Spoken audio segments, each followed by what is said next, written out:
Hello friends, hello students, hello learners. मैं हूं Hemendra Kumar Sharma, DDA coaching classes से। मेरे चैनल पे आपका स्वागत है। दोस्तों, आज हम मेल रिप्रोडक्टिव सिस्टम में स्पर्मेटोजेनेसिस के विषय में देखेंगे। स्पर्मेटोजेनेसिस मीन्स स्पर्म बनने की प्रोसेस, शुक्राणु बनने की प्रोसेस, जिसे हम शुक्राणु जनन कहते हैं। अभी तक आपने मेरे चैनल को सब्सक्राइब नहीं किया है तो सब्सक्राइब जरूर करें। और यदि आप कॉम्पिटिटिव एग्ज़ाम की तैयारी कर रहे हैं तो ddacoachingclasses.com या डीडीए कोचिंग क्लासेस ऐप पर जाकर आप अपनी तैयारी को चेक कर सकते हैं, क्योंकि ddacoachingclasses.com पर सभी कॉम्पिटिटिव एग्ज़ाम की including NEET online test series available है। आप उस पर जाकर अपनी टेस्ट की तैयारी कर सकते हैं। और यदि आपने अभी तक मेल रिप्रोडक्टिव सिस्टम के वीडियो नहीं देखे हैं तो मेरे चैनल पर आकर उन वीडियोस को भी आप देखें। तो शुरू करेंगे हम आज का टॉपिक, स्पर्मेटोजेनेसिस, स्पर्म बनने की प्रोसेस। ठीक है, तो इसमें हम सबसे पहले देखेंगे स्पर्मेटोजेनेसिस होता क्या है। ठीक है, तो स्पर्मेटोजेनेसिस सिंपल रहेगा, the process of formation of sperms is called spermatogenesis. ठीक है, स्पर्म बनने की प्रोसेस को हम क्या कहेंगे? स्पर्मेटोजेनेसिस कहेंगे। ठीक है, it occurs in the seminiferous tubule of testis. हम लोगों ने पहले वाले वीडियो में सेमिनिफेरस ट्यूब्यूल और टेस्टिस के विषय में डिटेल में पढ़ा हुआ है। आप उन वीडियोस को जाकर देखें। सेमिनिफेरस ट्यूब्यूल में ही क्या होता है? स्पर्म बनने की प्रोसेस, मतलब स्पर्मेटोजेनेसिस की प्रोसेस होती है। ओके, नेक्स्ट सेमिनिफेरस ट्यूब्यूल क्या रहेगी? The seminiferous tubules are lined by germinal epithelium. ठीक है, किसकी लाइनिंग रहेगी? जर्मिनल एपिथेलियम की। और जर्मिनल एपिथेलियम क्या करेगी? ध्यान से सुनिएगा। जर्मिनल एपिथेलियम क्या बनाएगी? वॉल बनाएगी। ठीक है, वॉल बनाएगी किसकी? सेमिनिफेरस ट्यूब्यूल की। और ये दो अलग अलग टाइप्स में रहेगी, जिसमें पहली रहेगी सर्टोली सेल्स।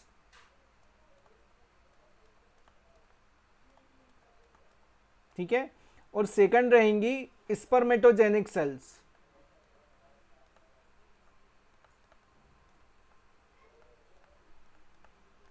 ठीक है, सर्टोली सेल्स हेल्प करेंगी जब स्पर्म का फॉर्मेशन चल रहा होगा उसमें, और स्पर्मेटोजेनेसिस स्पर्म बनाने में हेल्प करेंगी।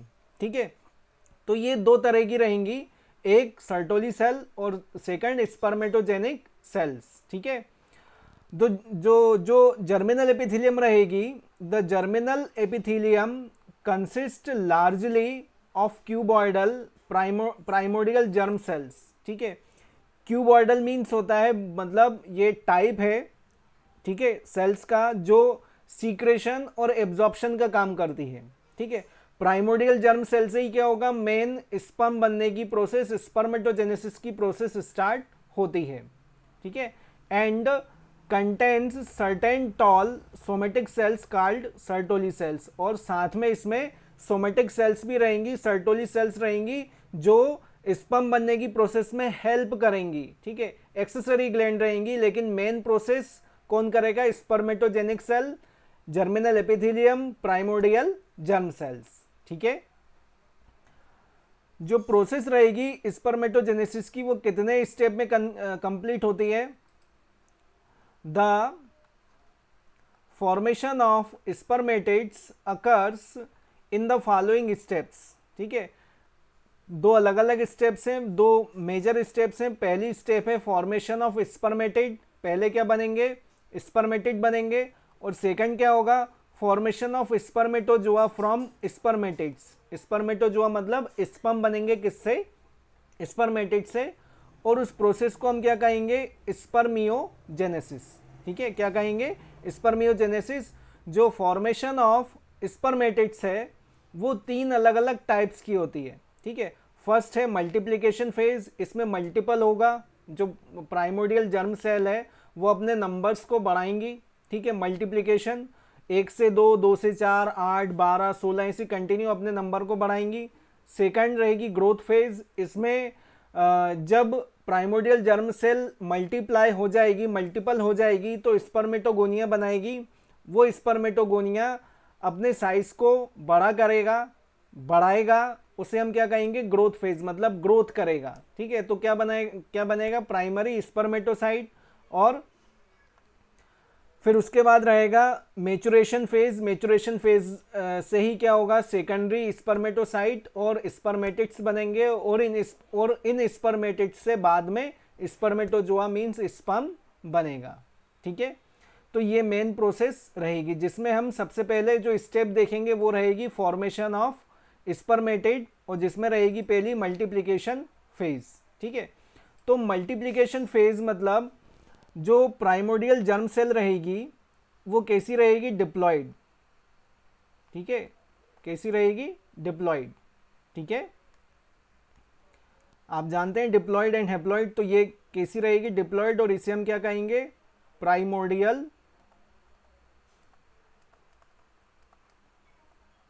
Germ cell. ठीक है, हम एक की बात कर रहे हैं, तो यहां पर क्या होगा, इसमें प्रोसेस कौन सी लगेगी, माइटोसिस की। ठीक है, जिसे हम समसूत्री विभाजन कहते हैं।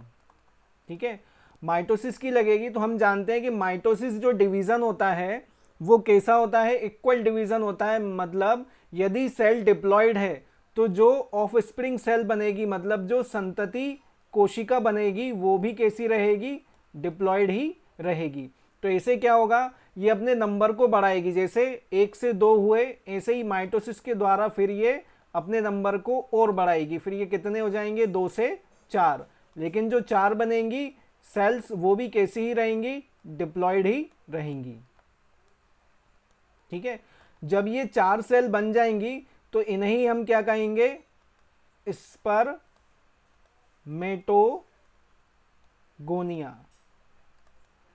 और यहां तक जो प्रोसेस चलेगी पूरी, इसे ही हम क्या कहेंगे, फेज ऑफ मल्टीप्लिकेशन। मल्टीप्लिकेशन की जो फेज होगी वो इतनी ही होगी कि प्राइमोर्डियल जर्म सेल से माइटोसिस के द्वारा स्पर्मेटोगोनिया डेवलप होंगे, और स्पर्मेटोगोनिया सेल्स जो रहेंगी वो भी कैसी रहेंगी, डिप्लॉयड ही रहेंगी।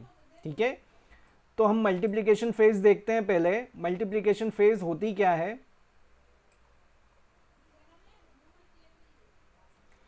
जैसे इसमें देखिए मल्टीप्लिकेशन में फॉर्मेशन ऑफ स्पर्मेटिड्स फर्स्ट है मल्टीप्लिकेशन फेज। ठीक है, मल्टीप्लिकेशन फेज में क्या रहेगा, 8 सेक्सुअल मैच्योरिटी। जब सेक्सुअल मैच्योरिटी आती है, मीन्स सेकेंडरी डेवलपमेंट कैरेक्टर आना स्टार्ट होते हैं मेल में, the undifferentiated primordial germ cell. Undifferentiated मतलब वो डिफ्रेंशिएट नहीं हुई है, उससे अभी कोई सेल बनी नहीं है, तो वो कैसी है, अनडिफ्रेंशिएटेड है। Divide several times by the mitosis. ठीक है, किसके द्वारा डिवाइड होगी, माइटोसिस, मतलब समसूत्री विभाजन, मीन्स इक्वल डिवीजन, समान विभाजन। और ये डिवाइड होके क्या बनाएंगे, to produce a large number of spermatogonia. और ये क्या बना लेंगे, लार्ज नंबर ऑफ स्पर्मेटोगोनिया बनाएंगे। कौन बनाएगा, प्राइमोर्डियल जर्म सेल्स, जो अभी हमने स्ट्रक्चर में देखा था।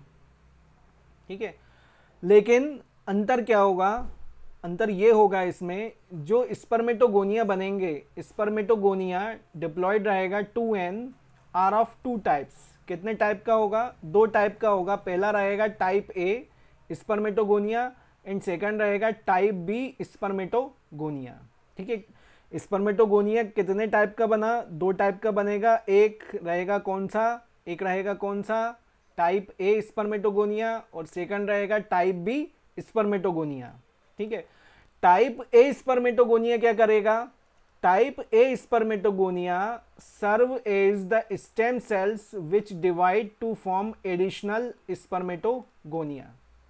ठीक है, जो टाइप ए स्पर्मेटोगोनिया रहेगा वो एज ए स्टेम सेल काम करेगा, मतलब वो अपनी ही तरह के स्पर्मेटोगोनिया डेवलप करेगा। जैसे अभी हमने माइटोसिस देखी, उस माइटोसिस में क्या हो रहा था, प्राइमोर्डियल जर्म सेल से स्पर्मेटोगोनिया डिवाइड हो रहे थे, डिप्लॉयड हो रहे थे, तो वो कौन सा टाइप है उसका, type A spermatogonia. Type B spermatogonia से क्या बनेंगे, स्पर्मेटेड बनेंगे। ठीक है, तो टाइप बी क्या रहेगा, type B spermatogonia are the precursors of sperms. ठीक है, प्रिकर्सर मतलब होता है पूर्वगामी। पूर्वगामी मतलब स्पर्म से पहले बनने वाले, स्पर्म से पहले बनने वाली सेल्स को हम क्या कहेंगे, प्रिकर्सर। ठीक है, तो spermatogonia are the precursor type B, ये ध्यान रखिएगा, टाइप बी स्पर्मेटोगोनिया जो रहेंगे वो स्पर्म्स के क्या रहेंगे, प्रिकर्सर रहेंगे। मतलब इसके बाद ही जो रहेगा टाइप बी से स्पर्म्स बनेंगे। ठीक है, इसके बाद जो नेक्स्ट फेज आएगी वो रहेगी ग्रोथ फेज। कौन सी होगी, ग्रोथ फेज होगी। ग्रोथ फेज में क्या रहेगा, ठीक है, ग्रोथ फेज में क्या रहेगा, ध्यान से देखिएगा, जो स्पर्मेटोगोनिया यहाँ पर बने हैं हमारे, ये लगभग कंटिन्यू बनते रहेंगे। मतलब ये चार स्पर्मेटोगोनिया बताए मैंने, ऐसे लाखों बनेंगे। ठीक है, हजारों लाखों बनेंगे, लेकिन इन सभी में क्या होगा, हर एक में जो टाइप बी वाला रहेगा, ये ध्यान रखिएगा, टाइप बी वाला स्पर्मेटोगोनिया रहेगा, उसमें कौन सी फेज आएगी, अब ग्रोथ फेज। ठीक है, कौन सी फेज आएगी, ग्रोथ फेज। ग्रोथ फेज में क्या रहेगा, जो स्पर्मेटोगोनिया रहेगा, मैं एक स्पर्मेटोगोनियम के लिए बता रहा हूं, वे अपने साइज को क्या करेगा, बढ़ा लेगा, लेकिन रहेगा कैसा, डिप्लॉयड। ठीक है, उसने क्या किया, केवल ग्रोथ फेज में अपने साइज को बढ़ाया। ये ध्यान रखिएगा, केवल ग्रोथ फेज में क्या होगा, अपने साइज को बढ़ाएगा, और जब ये अपने साइज को बढ़ा लेगा तब हम इसे क्या कहेंगे, primary spermatocyte.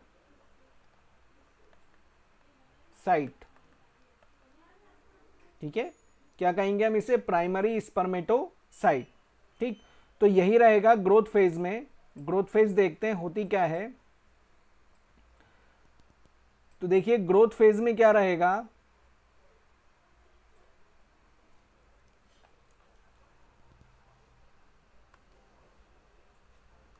During this phase, इस फेज में, इस अवस्था में, the storage of nutrients and replication of DNA अकर।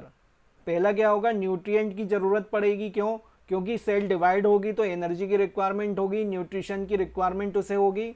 साथ में रेप्लिकेशन ऑफ डीएनए होगा, उसकी कॉपी बनना स्टार्ट होंगी in the spermatogonial cells as a result of which these cells grow and increase in size of about double। जिसके कारण क्या रहेगा, जो ये सेल्स रहेंगी ग्रो करेंगी और अपने साइज को कितना कर लेंगी, लगभग डबल या पूरा डबल। ठीक है, अपने साइज को क्या कर लेंगी, डबल कर लेंगी। These large sized cells are called primary spermatocytes। यही जो लार्ज साइज की जो सेल बनेगी, जो अभी हमने स्ट्रक्चर में देखा, उसे ही हम क्या कहेंगे, उसे ही हम क्या कहेंगे, उसे ही हम क्या कहेंगे, प्राइमरी स्पर्मेटोसाइट। ठीक है, नेक्स्ट आएगी मेचुरेशन फेज। मेचुरेशन फेज में क्या होगा, जो यहां पर प्राइमरी स्पर्मेटोसाइट बना है, ठीक है, अब इस प्राइमरी स्पर्मेटोसाइट में क्या होगा, मियोसिस होना स्टार्ट होगा। ठीक है, और हमें मालूम है कि मियोसिस की दो फेज होती हैं। ठीक है, कितनी फेज होती हैं, मियोसिस की दो फेज होती हैं। तो पहला क्या होगा, मियोसिस फर्स्ट। ठीक है, कौन सा होगा, मियोसिस फर्स्ट। और जब मियोसिस होगा तो मतलब कैसा डिवीजन होगा, हाफ डिवीजन होगा। मतलब यदि डिप्लॉयड सेल है तो यह जो सेल है वो किस में कन्वर्ट हो जाएंगी, अब हैप्लॉइड सेल्स में। किस में कन्वर्ट होंगी, हैप्लॉइड सेल्स में। और इन्हीं सेल्स को अब हम क्या कहेंगे, सेकेंडरी स्पर्मेटोसाइट।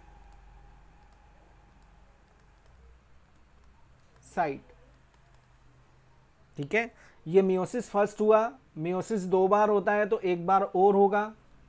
ठीक है, इसे हम क्या कहेंगे, meiosis second. Meiosis second just like mitosis जैसा होता है, मतलब इक्वल डिवीजन होता है।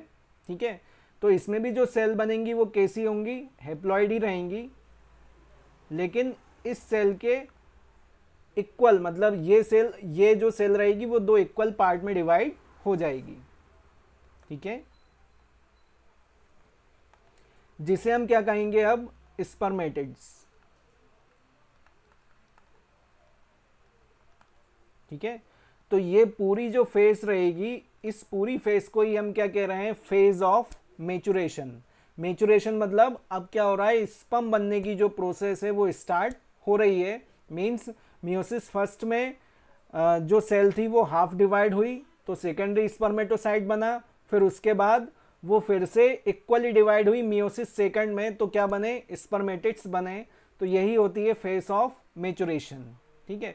अब फेस ऑफ मेचुरेशन के विषय में हम देखेंगे, फेस ऑफ मेचुरेशन होती क्या है। देखिए ये है मेचुरेशन फेज। मेचुरेशन फेज में क्या रहेगा, each primary spermatocyte undergoes 2 successive divisions called maturation division. हर एक प्राइमरी स्पर्मेटोसाइट में क्या होगा, सक्सेसिव डिवीजन होगा, और उसे ही हम क्या कहेंगे, मेचुरेशन फेज कहेंगे। इसमें होगा क्या, पहले डिवीजन में क्या होगा, मतलब मियोसिस फर्स्ट में क्या होगा, मियोसिस फर्स्ट में देखिए, the first maturation phase is reductional और मियोटिक। रिडक्शनल मतलब रिड्यूस होना, कम होना।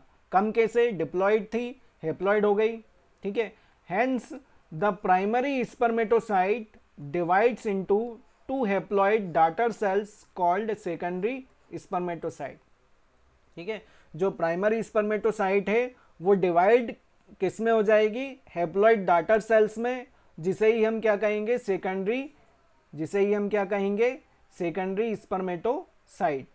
और उसके बाद क्या होगा, सेकंड मियोसिस, ठीक है। कौन सा होगा, सेकंड मियोसिस। तो इसमें क्या होगा, both secondary spermatocyte now undergo a second maturation division. इनमें सेकंड मेचुरेशन डिवीजन होगा, which is an ordinary mitotic division.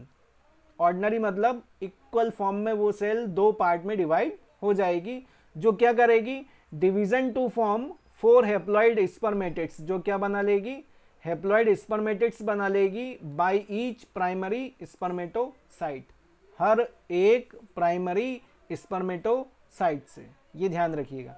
Means हम ये बोल सकते हैं, ये ध्यान रखिएगा कि एक स्पर्मेटोगोनिया से 4 स्पर्मेटिक सेल बनती हैं, क्योंकि जब हम जेनेसिस पढ़ेंगे तो उसमें थोड़ा सा चेंज होगा, ठीक है। तो इसलिए अभी ध्यान रखिएगा, ठीक। इसके बाद जो नेक्स्ट फेज आएगी वो रहेगी स्पर्मियोजेनेसिस की, ठीक है। कौन सी रहेगी, स्पर्मियोजेनेसिस की।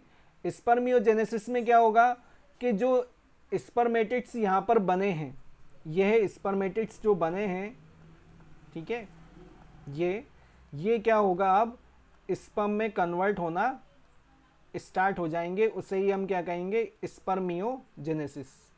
कौन सी प्रोसेस होगी, स्पर्मियोजेनेसिस,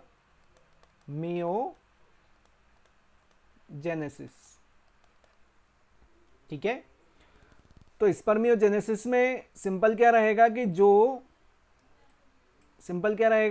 स्पर्मेटिड्स रहेंगे वो स्पर्मेटोजोआ में, मतलब स्पर्म में डिवाइड या कन्वर्ट होने लगेंगे, ठीक है। तो सेकंड फेज में क्या रहेगा, formation of spermatozoa from spermatids, spermiogenesis. Process क्या होगी, स्पर्मियोजेनेसिस। ये वर्ड याद रखिएगा, ठीक है। फर्स्ट पॉइंट क्या है इसमें, the transformation of spermatids into spermatozoa is called spermiogenesis और स्पर्मेटिलायोसिस, ठीक है।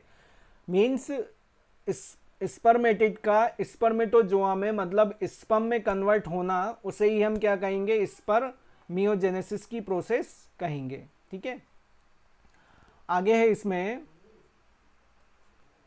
The spermatozoa are later are known as sperms. जो स्पर्मेटोजोआ बनेगा वो बाद में स्पर्म्स हम उसे कहेंगे, स्पर्म कहेंगे।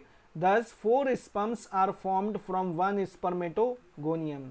यदि एक स्पर्मेटोगोनिया की बात होगी तो हम उसे क्या कहेंगे, स्पर्मेटोगोनियम। कंफ्यूज नहीं होना, स्पर्मेटोगोनिया सभी के लिए यूज हो रहा है, स्पर्मेटोगोनियम एक के लिए यूज होगा।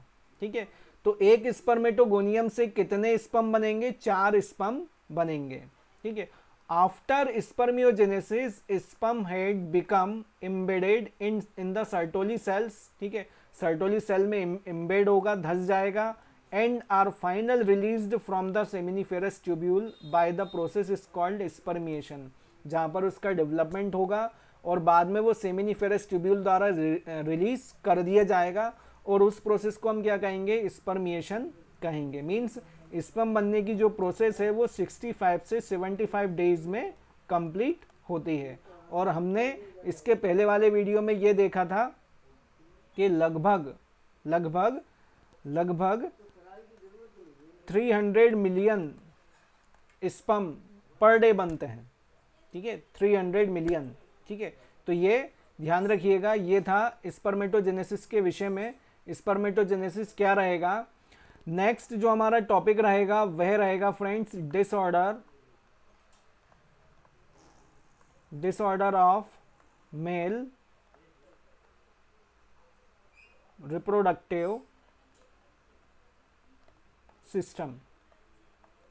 ठीक है, कौन कौन से डिसऑर्डर होते हैं ये हम नेक्स्ट वीडियो में देखेंगे। आज का वीडियो कैसा लगा बताइएगा, और यदि आप कॉम्पिटिटिव एग्जाम की तैयारी कर रहे हैं तो आप ddacoachingclasses.com या DDA कोचिंग क्लासेस ऐप पर जाकर अपनी तैयारी को चेक कर सकते हैं, क्योंकि ddacoachingclasses.com पर सभी कॉम्पिटिटिव एग्जाम्स की टेस्ट सीरीज अवेलेबल है।